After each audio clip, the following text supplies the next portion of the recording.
Good evening, everyone. I will start my speech by asking the question about people studying at the phone at social interaction.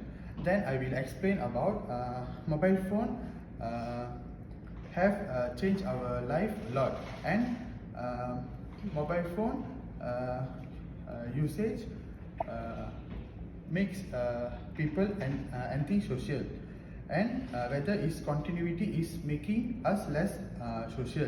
After that, I clearly state my belief that mobile phone makes people antisocial by reducing real life interaction.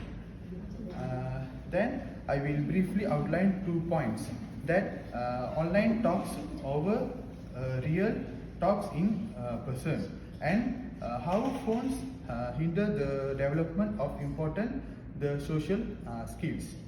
I will explain how the ease of digital communities lead preference for outline interaction even when people are physically together. The point is mobile phone encourage virtual interaction over physical presence.